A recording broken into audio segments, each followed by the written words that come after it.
Water contamination. What you need to know to protect your family and workplace. Have you ever turned on your faucet, filled a glass with water and wondered, is this really safe to drink? Most of us assume that if water looks clean, it must be safe. But that's not always true. Some of the most dangerous contaminants are completely invisible. They have no color, no smell, and no taste. In today's video, we're going to answer 3 important questions. What is water contamination? Where does it come from? And most importantly, what practical steps can you take to protect yourself, your family, and your workplace? Let's get started.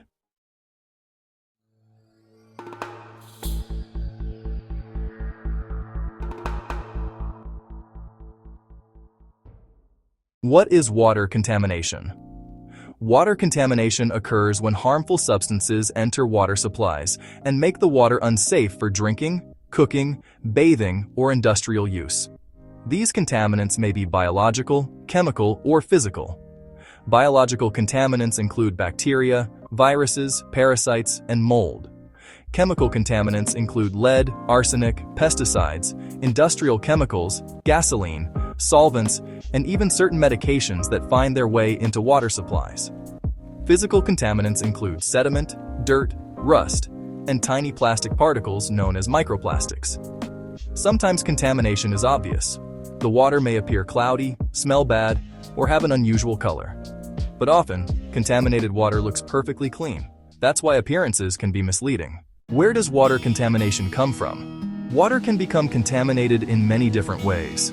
One common source is aging infrastructure. Many cities still have water pipes that are decades old. Older pipes may corrode, allowing metals such as lead and copper to enter drinking water. Industrial facilities can accidentally release chemicals into rivers, lakes, or groundwater. Agricultural activities also contribute to contamination. Rainwater can wash fertilizers, pesticides, and animal waste into nearby streams and reservoirs. Flooding can overwhelm sewer systems and introduce bacteria and other harmful microorganisms into drinking water sources. Even your own home can contribute to contamination. Old plumbing fixtures, deteriorating water heaters, poorly maintained private wells, and cross-connections between drinking water and non-potable water systems can all create problems. Why should you care? Contaminated water can affect your health in many different ways. Short-term exposure may cause stomach cramps, diarrhea, vomiting, nausea, skin irritation, or eye infections. Long-term exposure can be much more serious. Certain contaminants have been linked to neurological disorders, kidney damage, liver disease, developmental problems in children, reproductive issues, and some types of cancer. Children, pregnant women, older adults, and people with weakened immune systems are especially vulnerable. The important point is this: water safety isn't just about drinking water. You also use water for cooking, making coffee, washing fruits and vegetables, brushing your teeth, and preparing infant formula. Safe water affects nearly every aspect of daily life. How can you tell if your water is contaminated? Unfortunately, you usually can't. Clear water does not necessarily mean clean water.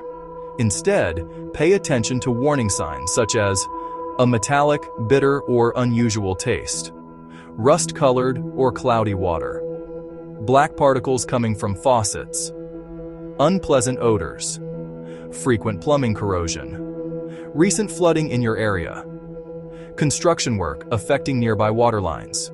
If you use a private well, routine testing is especially important because private wells are generally not monitored by public water utilities. The only reliable way to know what's in your water is through laboratory testing. Practical ways to protect your home. Now, let's talk about solutions. First, know where your water comes from. Is your home connected to a municipal water system, or do you rely on a private well? Understanding your water source helps you identify potential risks. Second, test your water periodically.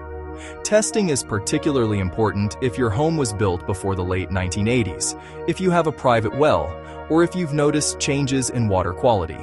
Third, maintain your plumbing. Replace deteriorating pipes when necessary and repair leaks promptly. Corroded plumbing can introduce contaminants into otherwise clean water. Fourth, flush stagnant water. If water has been sitting in pipes overnight or after returning from vacation, let the cold water run for a minute or two before using it for drinking or cooking. This simple habit can reduce exposure to metals that may have accumulated in the plumbing. Fifth, use certified water treatment systems when appropriate. Not all filters remove the same contaminants. Some are designed to remove chlorine, others remove lead, others target bacteria, pesticides, or other chemicals. Always choose a filtration system that's certified to remove the specific contaminants you're concerned about. Finally, properly dispose of hazardous chemicals. Never pour paint, motor oil, pesticides, medications, or household chemicals down the drain or into storm drains. These materials can eventually contaminate water supplies and harm the environment. Protecting water quality in the workplace businesses also have an important role. Whether you work in an office, school, restaurant, hospital, manufacturing facility, or commercial building, maintaining water quality protects employees, customers, and visitors. Here are a few best practices. Inspect plumbing systems regularly. Maintain water heaters and storage tanks according to manufacturer recommendations. Clean and disinfect equipment that uses water. Prevent cross-connections between potable and non-potable water systems. Develop procedures for responding to water advisories or contamination events.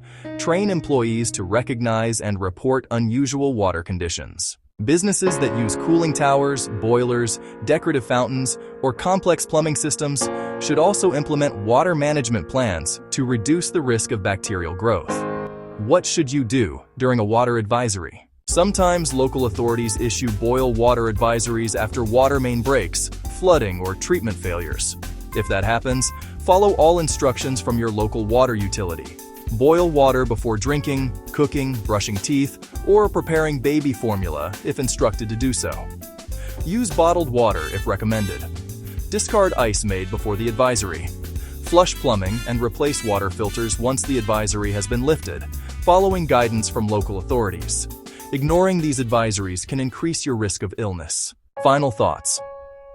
Water is one of life's most essential resources, but clean-looking water isn't always safe water. Understanding where contamination comes from and taking a few practical precautions can greatly reduce your risk. Know your water source.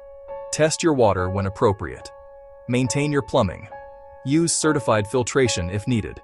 Dispose of chemicals responsibly. And always pay attention to public health advisories. Small actions today can protect your family's health for years to come. If you found this video helpful, please like the video, subscribe to the channel, and share it with someone who cares about creating a healthier home or workplace. Thank you for watching, and I'll see you in the next video.